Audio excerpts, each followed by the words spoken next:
দেশবাসীর সবার প্রতি আমি কৃতজ্ঞ। আসলে তারা আমাদের প্রতি যে অসীম ভালোবাসা দেখিয়েছেন, এক দুইজন মানুষ সব সমাজেই থাকে। আমি সবার প্রতি আসলে কৃতজ্ঞ।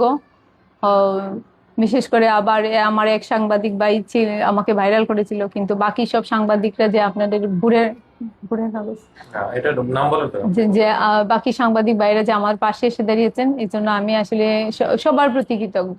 আমাদের আমাদের মন্ত্রী মহোদয়, প্রধানমন্ত্রী, সবার প্রতি আমি আসলে কৃতজ্ঞ। কর্মকর্তা কর্মচারী, শিক্ষক, সবার প্রতি, সব শ্রেণীর পেশাজীবী মানুষের প্রতি আপনাদেরকে ধন্যবাদ। আমি প্রথমে এই ভিডিওটা দেখে অনলাইনে আমি নিজেই আপসেট হয়ে গেছি। আমার পরিবারের যে 5 জন, আমার আরো বোন আছে, ওরাও শিক্ষক। ওরা আমাকে বলছিল, তুমি থানায় জিডি করো, তুমি কেন বিমূর্ত হয়ে যাও, তুমি রাইট পয়েন্টে আছো, তুমি কখন ভুল করো নাই, আমরা তোমাকে জানি।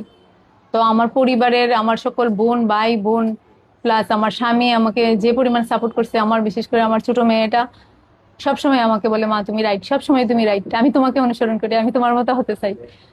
তো আমি আসলে ওই জায়গা থেকে, আমার পরিবারের থেকে আমি কোনো ধরনের কোনো হ্যাঁ পাইনি, অসহযোগিতা পাইনি। ওনারা আমার সবসময় সাপোর্ট করেছেন, এখনো সাপোর্ট করতেছেন। আমি মানে কম্পিউটার বিষয়ে একটু অত বেশি না, কিন্তু আমার এই সবসময় যে আমি কোন ধরনের অ্যানালাইস্টিক ব্যবহার করলে কি ভুল করতেছি, বারবার ওরা আমাকে নক দিতেছে।